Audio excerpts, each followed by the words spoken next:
Como é feliz aquele que não segue o conselho dos ímpios, não imita a conduta dos pecadores, nem se assenta na roda dos zombadores. Ao contrário, sua satisfação está na lei do Senhor, e nessa medita dia e noite. É como árvore plantada à beira de águas correntes, dá fruto no tempo certo e suas folhas não murcham. Tudo que ele faz prospera. Não é o caso dos ímpios, são como palha que o vento leva. Por isso os ímpios não resistirão no julgamento, nem os pecadores na comunidade dos justos. Pois o Senhor aprova o caminho dos justos, mas o caminho dos ímpios leva à destruição.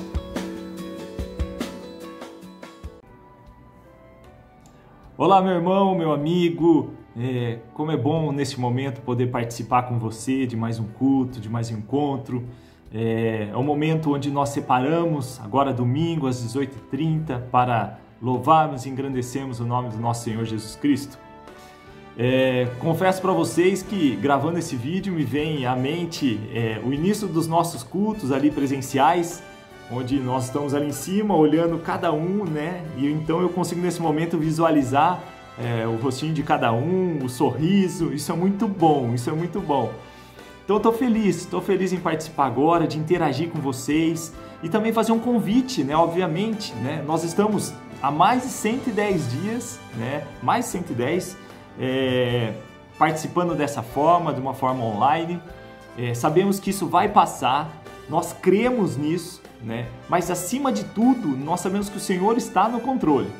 O Senhor não perde o controle. E eu particularmente, eu tenho aprendido, como diz a palavra do Senhor em 1 Tessalonicenses 5, em tudo dai graças. Não é simples, meu irmão, não é simples, porque nós passamos por lutas e estamos passando. Mas essa é a vontade de Deus em Cristo Jesus, diz a palavra do Senhor.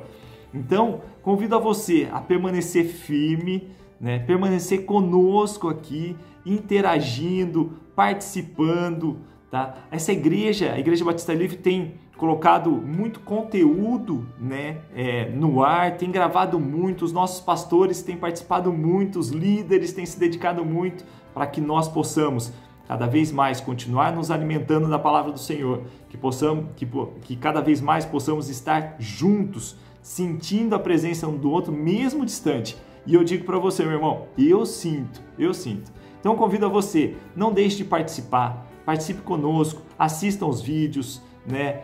Interaja. Também faça um convite, olha só, faz tempo que você não conversa com o seu irmão? Lembre de alguém na igreja, né? Ali presencialmente, ligue para ele, converse, né? O pastor Lucas também, ele vai convidar, né, nos próximos dias, uma chamada online. Você será convidado a participar, né? Não fui convidado? Mande uma mensagem para o pastor Lucas, para os pastores, diga: eu quero participar, está acontecendo alguma coisa. Não espere, vá atrás também. E nesse momento eu queria orar ao Senhor para nós começarmos o nosso culto, agradecendo a Deus porque até aqui o Senhor tem nos sustentado, agradecer ao Senhor por esse culto, pela nossa liderança, pela nossa igreja, e também orar ao Senhor por aqueles que estão passando por uma enfermidade, seja ela pelo Covid-19 ou não, mas colocar diante do Senhor. Então, feche seus olhos, né? Vamos orar a Deus. Senhor Deus, nós nos alegramos porque nós podemos abrir os nossos lábios, nós podemos orar ao Senhor, nós podemos participar desse momento, Pai.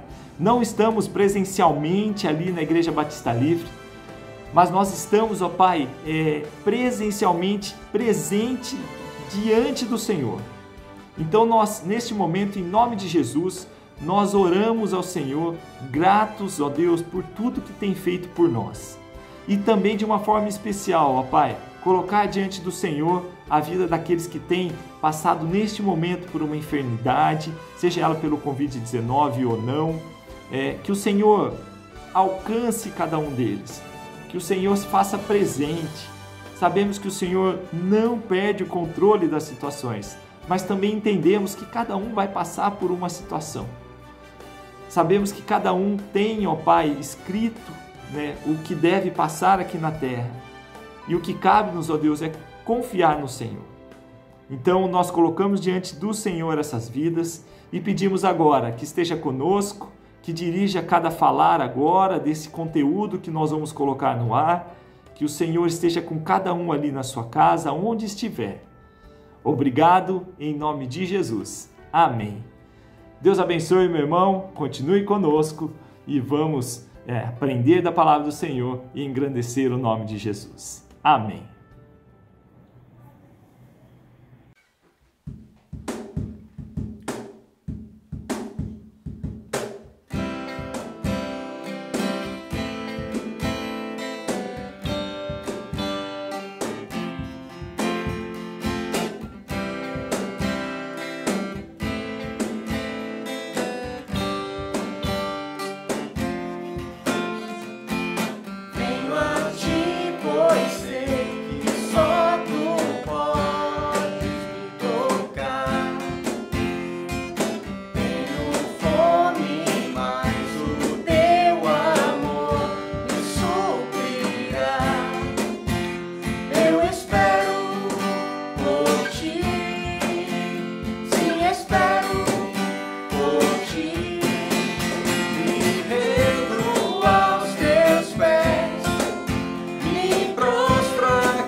Continuando a louvar ao nosso Deus com um cântico bem conhecido de todos vocês, todos nós, Ele exaltado.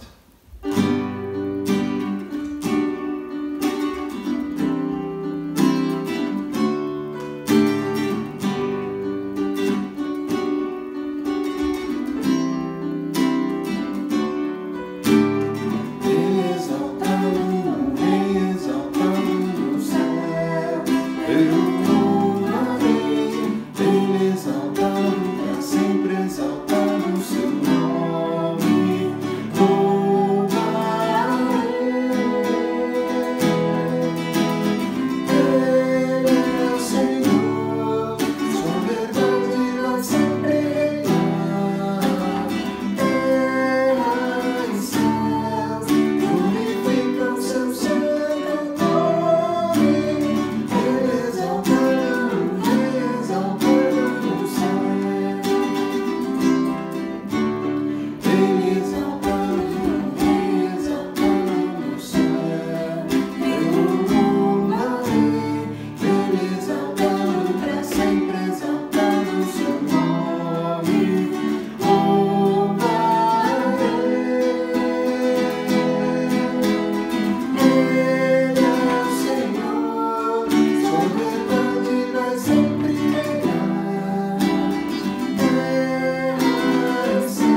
Olá, irmãs e irmãos, estamos aqui em mais um domingo para estudarmos a palavra do Senhor, nos debruçarmos no conhecimento das Escrituras. Nos últimos pouco mais de 100, 110 dias, nós estivemos nesse modelo online dando continuidade à série Minha Alma Anseia por Ti. E o objetivo, repito sempre, é estudar todos os livros da Bíblia, pelo menos uma passagem durante um ano. E nós já estamos bem adiantados nesse processo porque conseguimos cumprir desde o início do ano, todo domingo, um livro novo e uma experiência nova. E vários textos foram estudados, as exortações elas foram dadas para nos corrigir, nos trazer de volta para o caminho, para nos fazer redescobrir e descobrir verdades eternas que são importantes para a nossa caminhada como discípulo. Mas também nós tivemos em vários domingos palavras de esperança, promessas que nos são feitas na palavra do Senhor, que nos ajudam a caminhar, a encontrarmos forças e seguirmos no caminho que o Senhor preparou para nós. Hoje eu gostaria de falar com vocês sobre algumas lições extraídas da carta de Tiago. E o que nós sabemos pelos estudos é que esse Tiago não é o Tiago apóstolo, muito possivelmente ele é Tiago, irmão do Senhor Jesus, irmão de Jesus mesmo, filho de Maria e possivelmente irmão também de Judas, que escreveu a carta que está antes de Apocalipse. E o objetivo da carta é falar muito sobre a fé prática, a fé em ação, uma fé que precisa ser vivenciada pelos discípulos do Senhor Jesus. Temas como sabedoria, o perigo da língua, a fé que deve ser acompanhada de obras, são vistos durante a carta.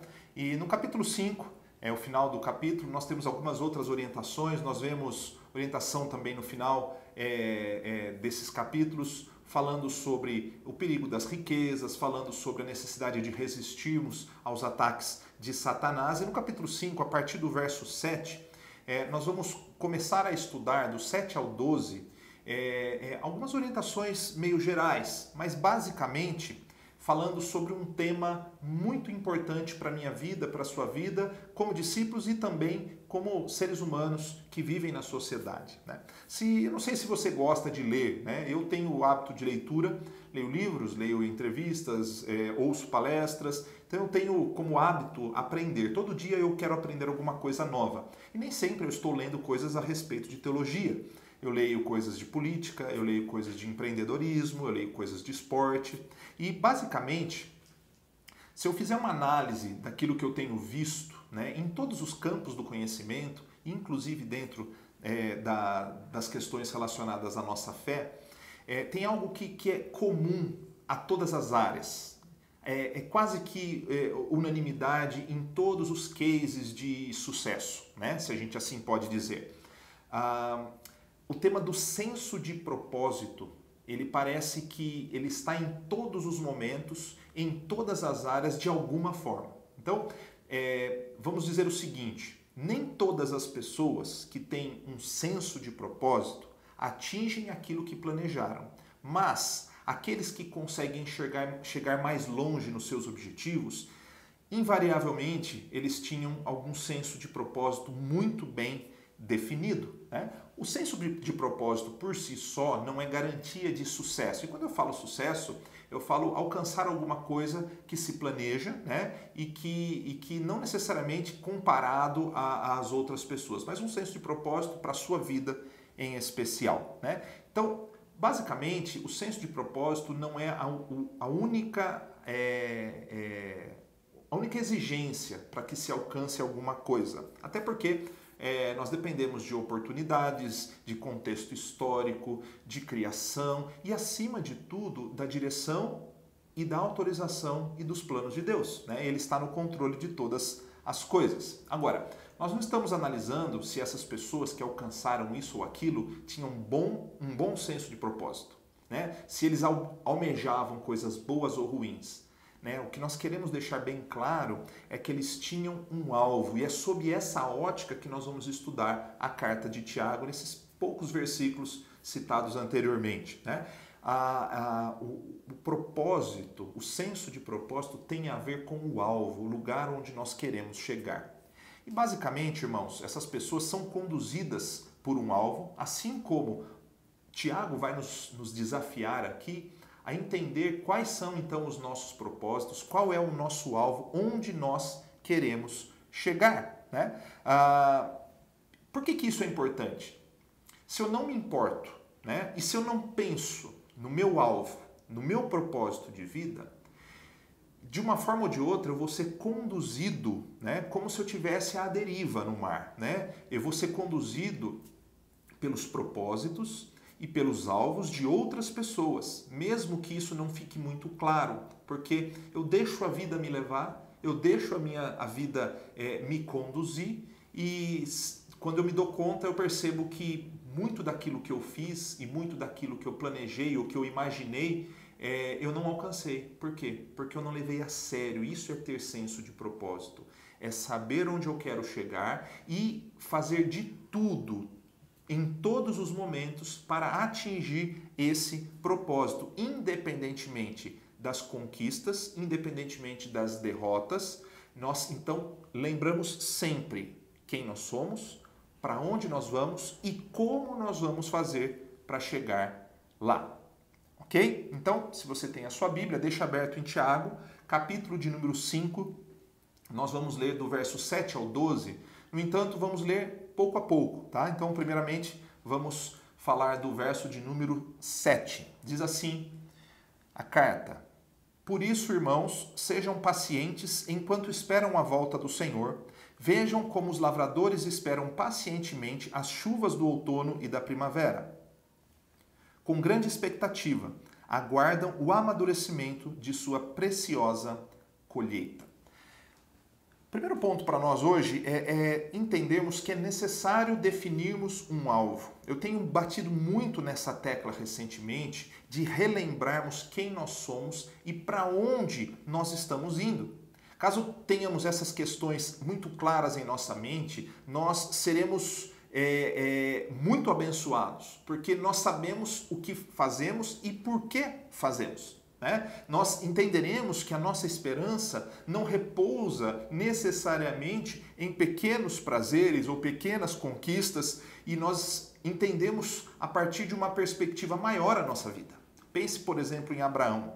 Abraão, ele tinha um alvo, né? O seu alvo era a terra de Canaã. O Senhor havia tirado Abraão e sua família e dito para ele: eu vou levar vocês para uma nova terra, eu vou fazer de você uma grande nação, eu vou te dar herdeiros. E ele creu contra as probabilidades. Ele tinha um alvo, né? Ele tinha um propósito de vida e ele era movido por esse propósito. Ele caminhava, cometia erros, mas ele retornava ao caminho porque ele lembrava a quem ele servia e para onde ele estava indo.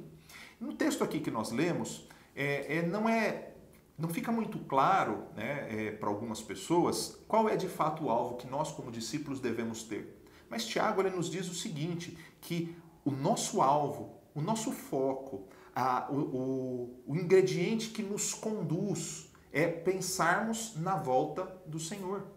A gente ouve muitas pessoas dizerem isso com frequência, mas será que você pensa na volta do Senhor? Eu tenho as minhas dúvidas, porque eu estou analisando em primeiro lugar a minha vida e em segundo lugar a vida das pessoas com quem eu converso e a quem eu aconselho. Será que as pessoas pensam de fato na volta do Senhor?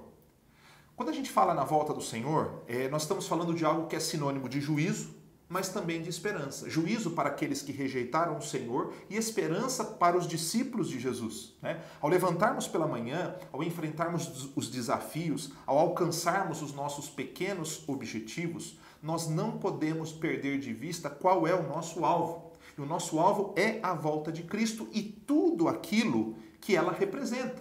Nós precisamos viver hoje, né?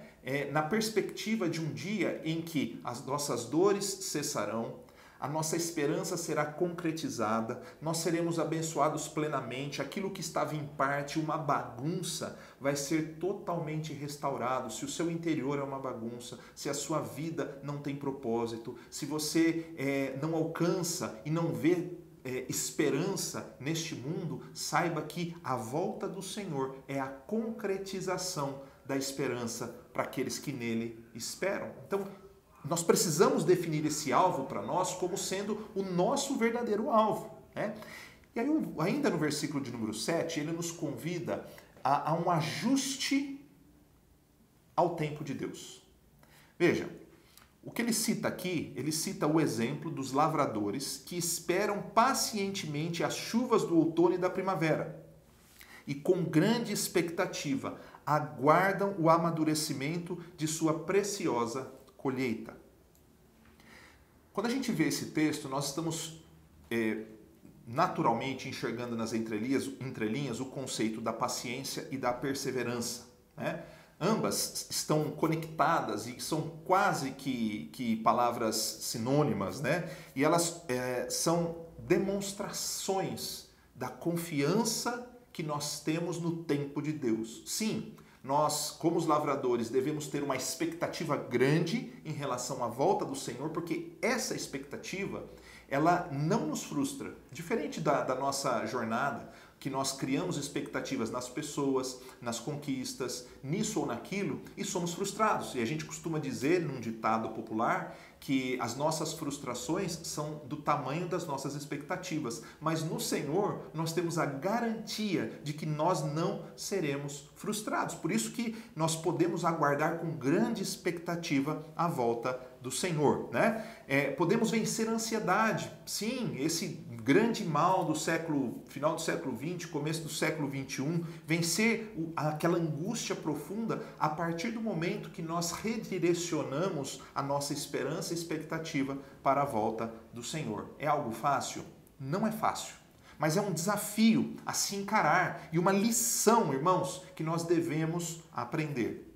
O exemplo aqui dado por Tiago tem a ver com esse lavrador, conforme eu disse há pouco, né? Ele prepara o terreno, ele lança a semente, ele rega a terra e depois de todo o trabalho, ele precisa apenas esperar com confiança. Mesmo quando o sol não brilhar, irmãos, nós precisamos entender que Deus tem um tempo determinado para todas as coisas. E a partir do momento que nós definimos o nosso alvo como a volta do Senhor e tudo aquilo que está ao redor deste evento, nós então precisamos entender que o tempo de Deus não é o nosso tempo. A vinda do Senhor, irmãos, é o tempo onde todo o desajuste será corrigido. É um tempo em que a justiça será feita, os malfeitores e os infiéis serão punidos e os discípulos fiéis serão recompensados. A Bíblia nos diz, aquilo que o homem semear, isso ele vai colher, né? Se temos esse alvo, nós devemos confiar nas promessas do Senhor, ajustando-nos ao tempo do Senhor e ficando firmes e pacientes. E aí nós entramos aqui no verso de número 8, que diz assim, ó, sejam também pacientes, fortaleçam-se em seu coração, pois a vinda do Senhor está próxima. Mais uma vez ele relaciona a ideia do fortalecimento nas promessas à vinda do Senhor. Então, imediatamente quando a gente ouve uma frase como essa, nos vem à mente, né, o famoso hino, né, firme nas promessas, né? Vamos quebrar um pouquinho o protocolo, né, de gravação, vamos cantar? Vou me arriscar aqui fazer isso com vocês. E se eu passar vergonha, vocês passam comigo na sua casa, tá bom? Vamos lá então. Só apenas 2 estrofes para a gente relembrar. Diz assim o hino. Firme nas promessas do meu Salvador, cantarei louvores ao meu Criador. Fico pelos séculos do seu amor, firme nas promessas de Jesus. Firme, firme, firme nas promessas de Jesus, meu mestre. Firme, firme, sim, firme nas promessas de Jesus. Vamos mais uma? Firme nas promessas não irei falhar, vindo as tempestades a me consternar. Pelo verbo eterno eu hei de trabalhar, firme nas promessas de Jesus. Firme, firme, firme nas promessas de Jesus, meu mestre. Firme, firme, sim, firme nas promessas de Jesus. Sabe, irmãos, é engraçado até o que eu vou dizer para vocês, mas estava ouvindo uma entrevista recentemente de 2 cantores sertanejos e eles disseram que nesse tempo de pandemia, as músicas que eles têm apresentado às pessoas são músicas antigas. Eles disseram que as pessoas estão saudosistas, elas não querem coisas novas. Isso me fez lembrar o texto de Lamentações de Jeremias, quando Jeremias se coloca numa situação de sofrimento e ele apresenta aquele texto no capítulo 3, ele diz o seguinte: eu quero trazer à memória o que pode me dar esperança. Por que as pessoas lembram das suas canções, as canções antigas que ouviam? Porque de alguma forma tiveram algum tipo de significado para elas. E quando a gente olha para a palavra do Senhor, nós temos algo incrível, né? Nós temos hinos que são repetidos e cantados na história do povo de Deus. Nós mesmos, quando cantamos um hino desse, nós nos alegramos, porque lembramos de momentos importantes da nossa vida, mas também a mensagem que essas músicas nos transmitem são mensagens importantes.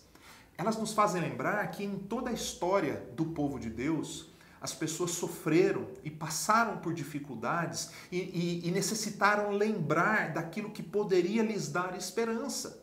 Então, o que o texto nos ensina você, ensina a mim, é que nós precisamos nos fortalecer nas promessas do Senhor. E dentre as promessas do Senhor está a companhia em todos os momentos e a sua volta e a aniquilação definitiva do sofrimento. Irmãos, viver dói, crescer dói, envelhecer dói. Tudo dói na vida, mas a gente sabe que quando nós olhamos para o Senhor e para a sua volta, para as suas promessas, nós somos fortalecidos. O alimento correto para o nosso corpo aumenta as defesas do nosso corpo contra os agressores e nos protege de muitas doenças. Da mesma forma, irmãos, as promessas do Senhor devem ser a nossa maior defesa contra o vírus da desconfiança, do desespero, do medo e da sensação de fracasso. Mais uma vez, a questão da vinda do Senhor precisa ser repensada, assim como Tiago disse, né? A vinda do Senhor está próxima, né? O Senhor está próximo. Nós não podemos tirar os nossos olhos do nosso alvo. Finalizando esse tópico, eu me lembrei de um texto de Paulo, Colossenses capítulo 1, versos 11 a 12, que diz o seguinte: sendo fortalecidos com todo o poder, de acordo com a força da sua glória, para que tenham toda a perseverança e paciência com alegria, dando graças ao Pai que nos tornou dignos de participar da herança dos santos no reino da luz. Veja, a força, a esperança, a perseverança e a paciência ligadas à ideia da herança, da recompensa, da volta do Senhor como alvo. Não seria errado, irmãos, também afirmarmos que muitos dos problemas que nós enfrentamos estão relacionados às pessoas. Veja, por isso que o verso 9 diz o seguinte: irmãos, não se queixem uns dos outros, para que não sejam julgados, pois vejam, o juiz está à porta. O tema aqui desse tópico é os conflitos e o juízo de Deus. Os ladrões e assassinos nos trazem medo e insegurança. Os corruptos nos deixam indignados, porque são injustos, além de trazer pobreza para o nosso povo. Os egoístas e os estúpidos nos desestabilizam. Os vagarosos nos irritam, os apressados também. Então, se a gente parar para pensar, a gente se irrita o tempo todo. Com A, com B, com C, com D, nos frustramos, né? E Tiago nos orienta a superarmos os desafios desta vida em sociedade. Parar de reclamar o tempo todo, né? Parar de se queixar das pessoas. O mundo está repleto de maldade e injustiça, mas está cheio de pessoas que simplesmente pensam diferentes de mim e de você e que agem de acordo com seus valores e prioridades, sejam eles bons ou ruins. E o Senhor nos chama para olharmos para o juízo de Deus, que também tem a ver com a volta, o alvo que nós estamos falando, né? A reclamação constante traz mais mal para aqueles que vivem reclamando do que para aqueles que estão causando algum tipo de mal para nós. A nossa cabeça dói, o nosso coração aperta, o estômago sente. Eu vi uma entrevista recentemente de uma pessoa que está muito próxima do Evangelho, pelo menos demonstra está caminhando na vida cristã, a gente não sabe se está convertido ou não ainda, mas ele é uma pessoa que vive revoltada com tudo, né? E é normal que nós, quando vemos as injustiças do mundo, nós nos indignamos. Mas quando isso começa a nos afetar profundamente, nós deixamos de confiar no juízo do Senhor. Lembro sempre do Salmo 73, quando Asaf disse que os pés dele quase vacilaram, porque ele olhava para os ímpios e eles prosperavam nos seus caminhos. Aí, no decorrer do Salmo, o que ele diz? Até que entrei no santuário do Senhor e contemplei o fim deles. Irmãos, se as pessoas que nos causam algum tipo de irritação são servas do Senhor e simplesmente são diferentes de nós, o Senhor conhece. Se elas são do mal, se elas cometem atos injustos, o Senhor é o justo juiz.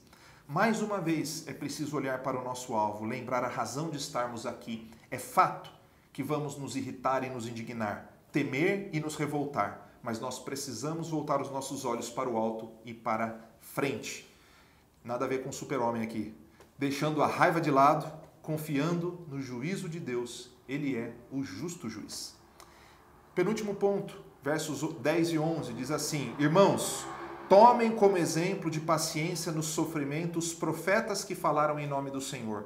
Consideramos felizes aqueles que permanecem firmes em meio à aflição.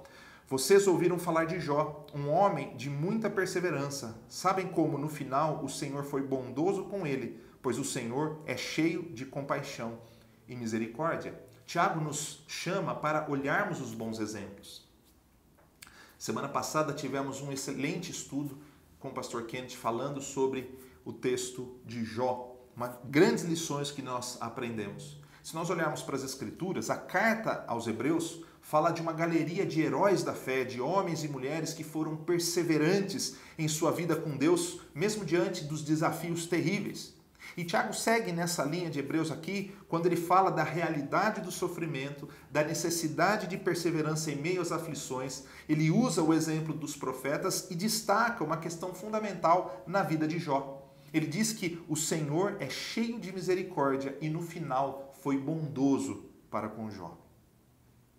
Nós temos na palavra de Deus e em toda a história o testemunho de homens e mulheres que se mantiveram confiantes e se tornaram grandes exemplos de pessoas que experimentaram a bondade do Senhor. Lembremos aqui de Raabe, naquele incidente, ela morava ali nos muros de Jericó, e aí o que nós vemos na vida de Raabe é um exemplo de alguém que experimentou a bondade do Senhor porque confiou nas suas promessas.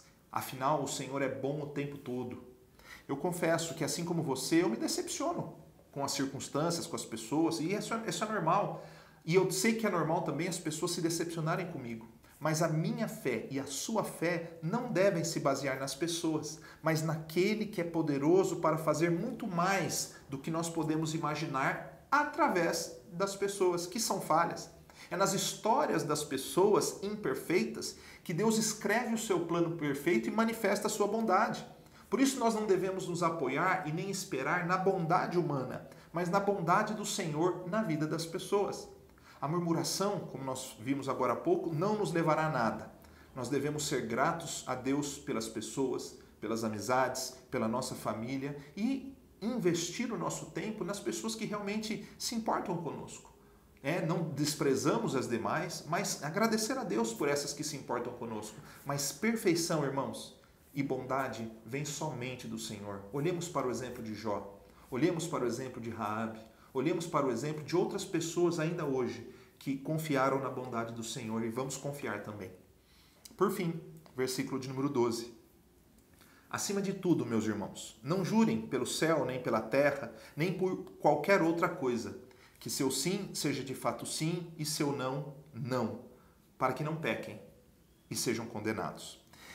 Parece que as orientações aqui no final, elas não seguem necessariamente blocos coesos, né? Parece que eles são orientações jogadas que nós vamos conectando de alguma forma. Mas,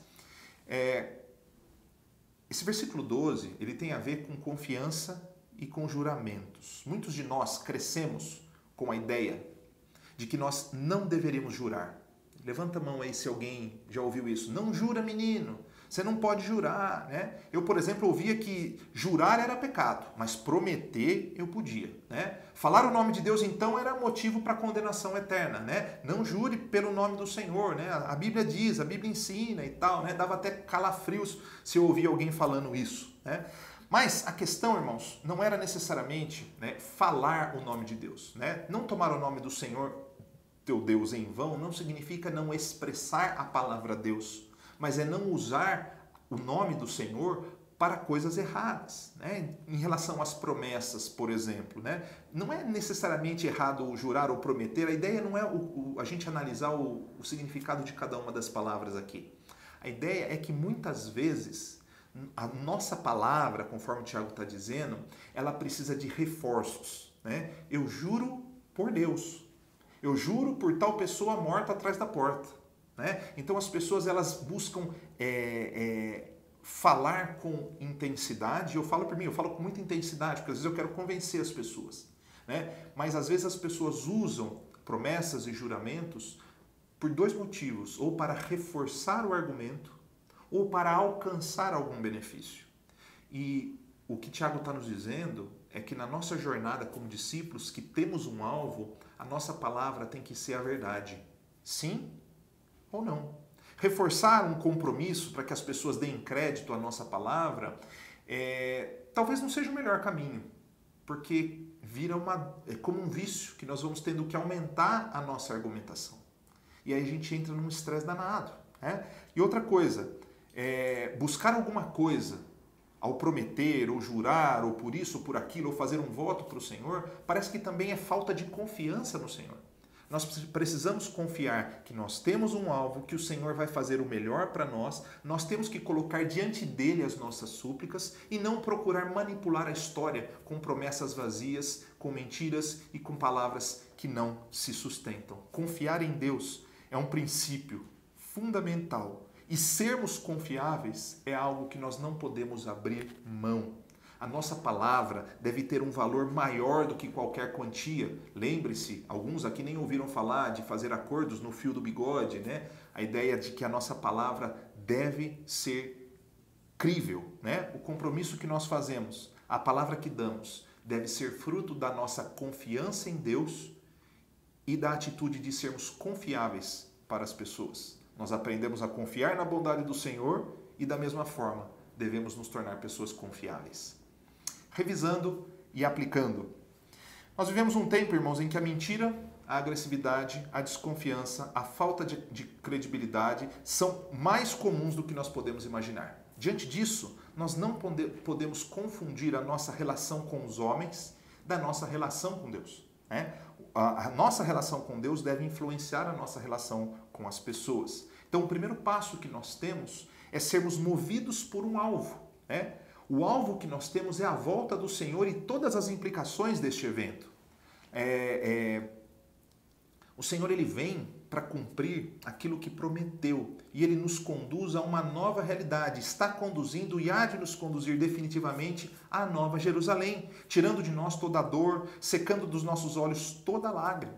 Mas há um tempo determinado e nós temos que confiar no tempo de Deus e nos ajustar com perseverança e paciência, né? Confiando e nos fortalecendo nas promessas do Senhor que se cumprem com certeza. Nós podemos ter grande expectativa, porque essa expectativa não será frustrada. Para isso, irmãos, nós precisamos crer que o Senhor é um justo juiz. Ele nos deixou bons exemplos de sua bondade, né? Os profetas são usados aqui como exemplo e até a vida de Jó se torna um grande exemplo para nós da bondade do Senhor. Nós não precisamos usar de artifícios para confiarmos ou sermos confiáveis, né? Nós somos testemunhas do Senhor e ao experimentar a bondade do Senhor e crermos e termos confiança nele, nós precisamos nos tornar também pessoas confiáveis, cuja palavra tem valor, tem peso. Nosso sim é sim, nosso não é não. Irmãos, eu não posso encerrar essa nossa meditação sem deixar para vocês duas passagens maravilhosas para que vocês meditem durante a semana. A primeira delas está em Filipenses capítulo 3, versos 12 a 14. O apóstolo Paulo diz o seguinte: não estou dizendo que já obtive tudo isso, que já alcancei a perfeição, mas prossigo a fim de conquistar essa perfeição para a qual Cristo Jesus me conquistou. Não, irmãos, não a alcancei, mas concentro todos os meus esforços nisto, esquecendo-me do passado e olhando para o que está adiante. prossigo para o final da corrida, a fim de receber o prêmio celestial para o qual Deus nos chama em Cristo Jesus. Paulo fala desse processo e fala do alvo. Isso é importante para nós. Hebreus 12, 1 e 3, passagem conhecida, diz: portanto, uma vez que estamos rodeados de tão grande multidão de testemunhas, livremo-nos de todo o peso que nos torna vagarosos e do pecado que nos atrapalha e corramos com perseverança a corrida que nos foi proposta. Mantenhamos o olhar firme em Jesus, o líder e aperfeiçoador de nossa fé. Por causa da alegria que o esperava, ele suportou a cruz, sem se importar com a vergonha. Agora ele está sentado no lugar de honra à direita do trono de Deus. Pensem em toda a hostilidade que ele suportou dos pecadores. Desse modo, vocês não ficarão cansados nem desanimados. Ambas afirmam que, tendo um alvo e nos movendo por causa desse alvo, nós vamos nos desembaraçando do pecado, nós vamos vencendo as nossas limitações, sendo aperfeiçoados e corrigidos, mas mantemos a nossa mente direcionada na volta do Senhor Jesus, nesse senso de propósito que nós precisamos ter como discípulos de Cristo, porque a nossa esperança em Cristo, ela não nos decepciona e nós podemos ter grande expectativa de que a bagunça que hoje está na sua vida, na minha vida, em alguma área, o desajuste que nós temos às vezes, vai ser corrigido, porque o Senhor cumpre as suas promessas e nele nós podemos confiar. Vamos orar.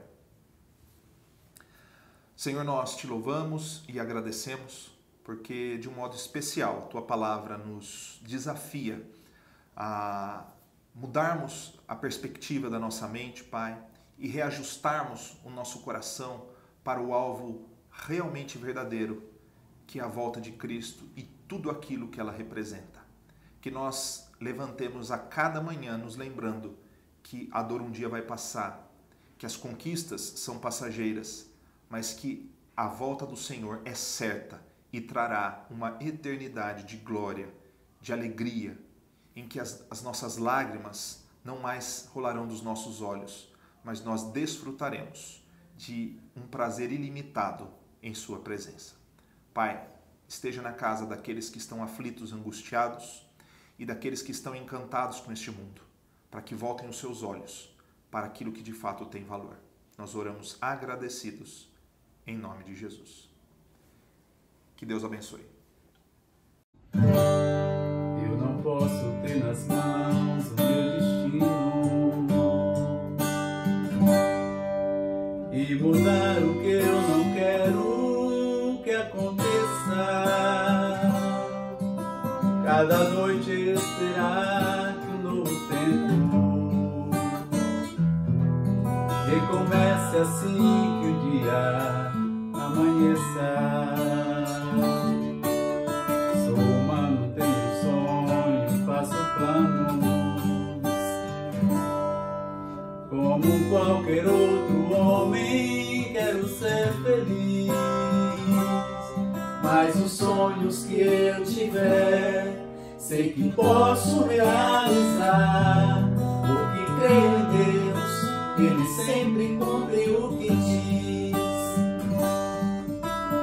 Ansiedade, medo, dúvidas também posso ter, porque sou fraco, sou baixo, sou pequeno. Mas os sonhos que eu tiver, sei que posso realizar, porque creio em Deus e Ele sempre cumpre o que diz. Sonhos, quem nunca teve sonhos pra sonhar? Eu sei que muitos cansam de esperar e perdem a fé em Deus. Sonhos na vida de quem guarda sua fé, é só uma questão de tempo, nunca acontecer, de Jesus desapontar o filho seu.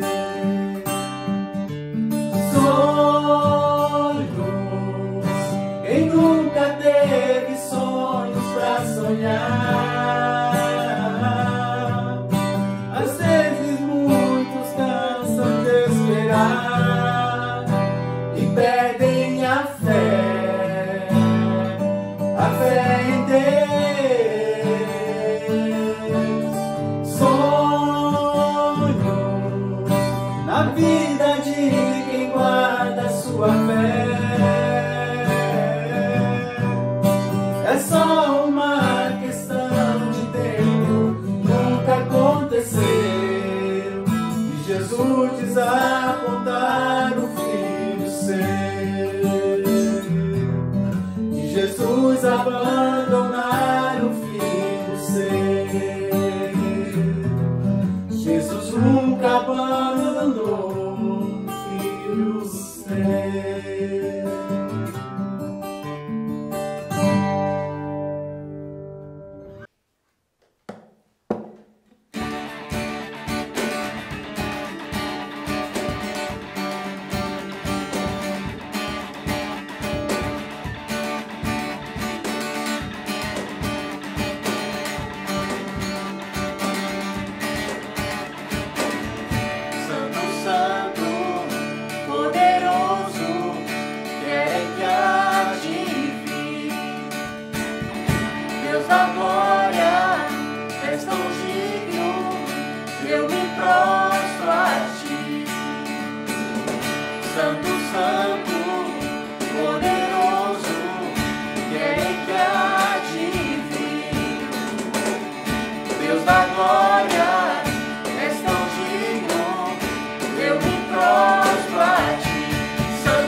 Santo é o teu nome em todo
Pai, nós te louvamos e te agradecemos pelo tempo que o Senhor possibilitou que estivéssemos reunidos neste dia. Nós te agradecemos também pelos meses, pelas semanas que temos estado reunidos, mesmo que à distância, mas com o coração cheios de esperança e alegria.